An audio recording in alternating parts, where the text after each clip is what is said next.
let's talk about traffic and toll roads in Austin, Texas. They've been talking about traffic and how bad it is in Austin since I moved here in 2000, I think into the year 2000, and traffic was already bad, and they were talking about they needed to build new roads. They needed taxpayer money to build new roads so we could get through better. And so they started building all these roads. They rebuilt 183, 290. They widened it, made it new, gave more lanes. I-35, they started repaving it, and I believe they added a lane on the outsides of the cities. And then after they finished doing that, traffic continued to be bad. So they said that it's because the population was growing so fast that they couldn't keep up with it. And that's why they had needed more taxpayer money in order to build more roads or widen more lanes.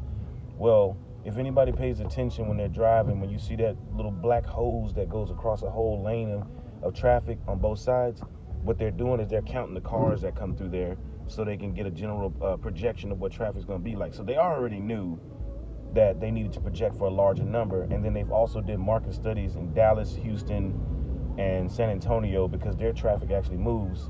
And they knew that they could just build the infrastructure the way that those cities use it and do it.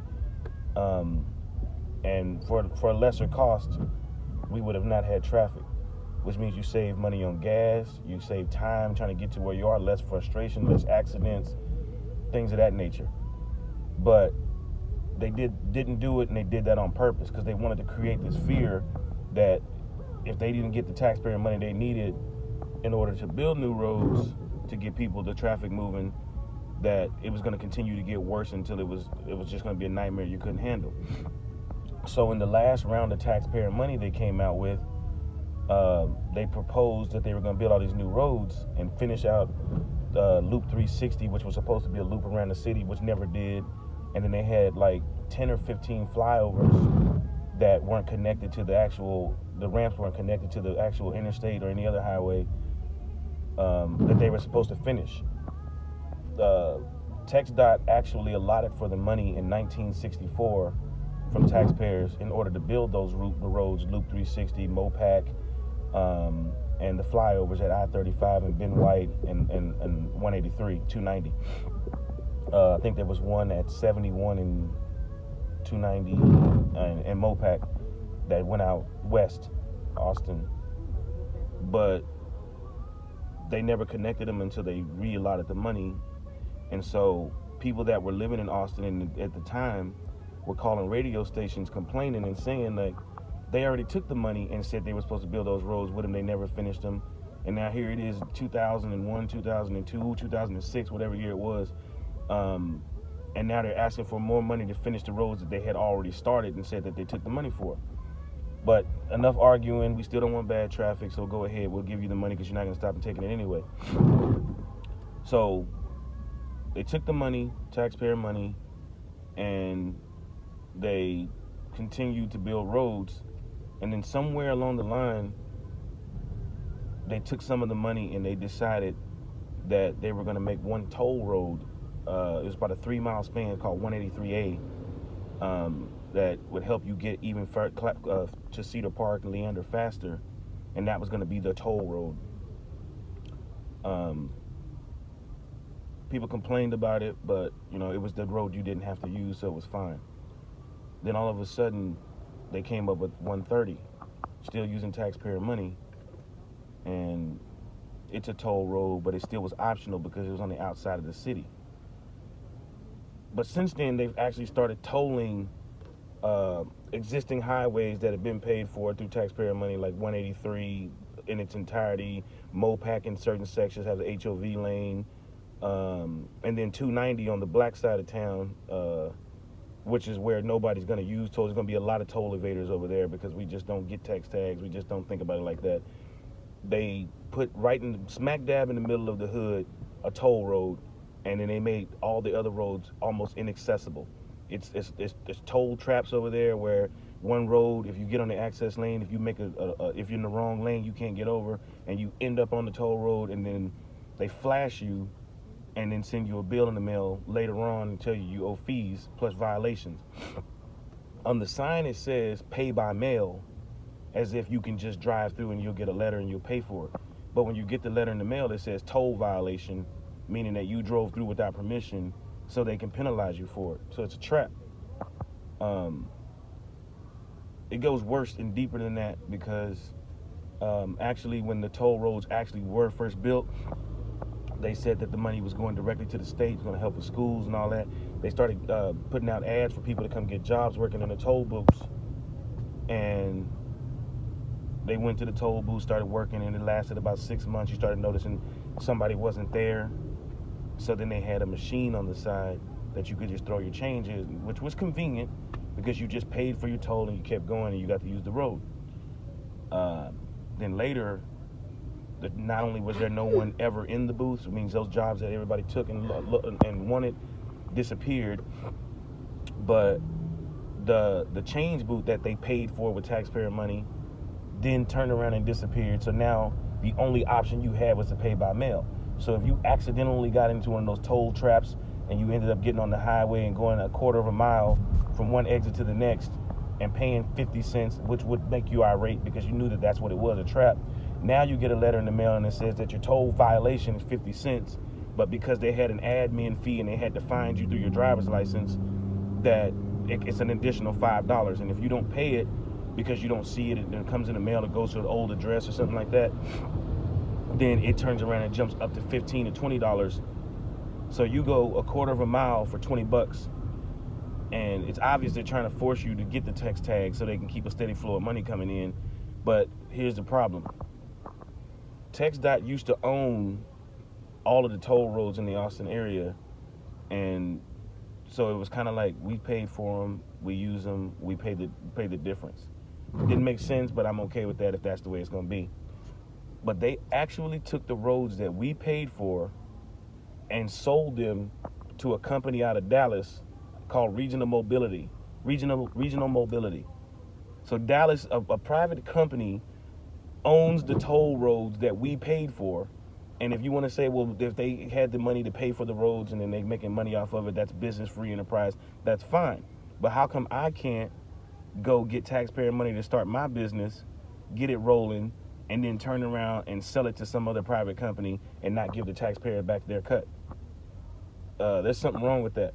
So the purpose of this video is really just to get some information out there that maybe people hadn't paid attention to or didn't know.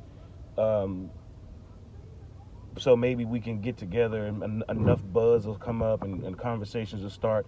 Well, they'll have to at least, and I say I want more than that, but at least explain to us and our children who are going to be paying taxes for the rest of their lives for stuff that we allowed because we didn't.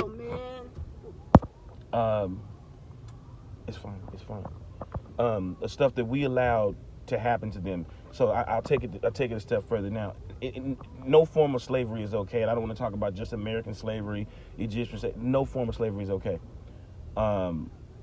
It's especially for the slave in that aspect. But hold on, there's a train.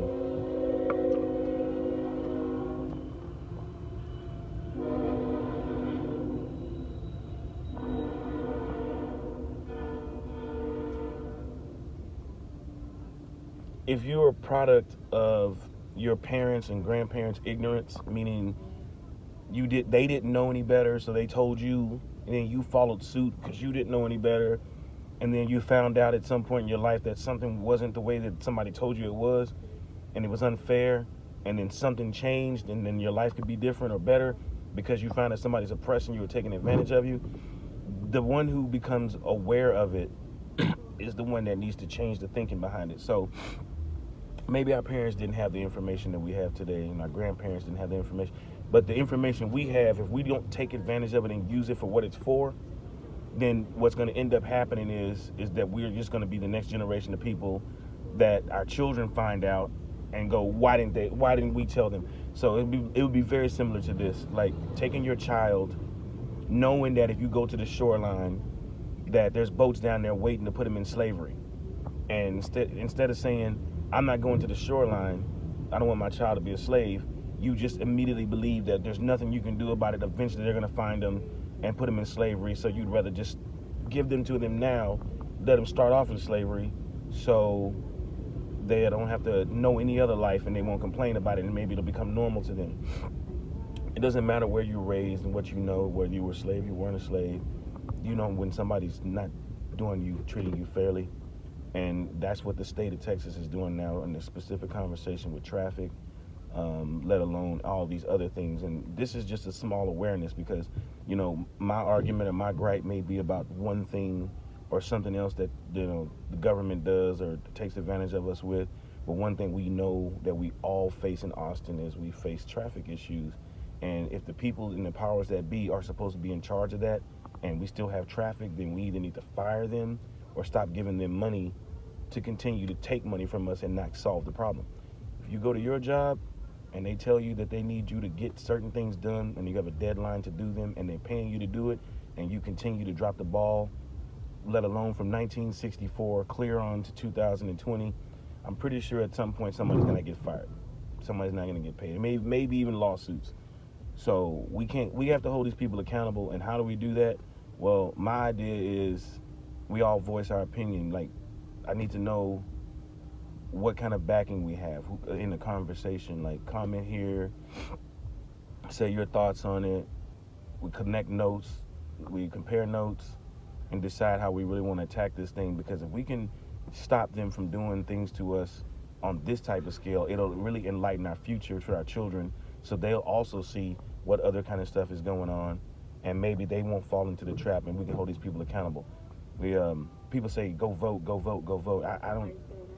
I think voting is a great thing to do, and you should do it, and if that's where your voice is coming from.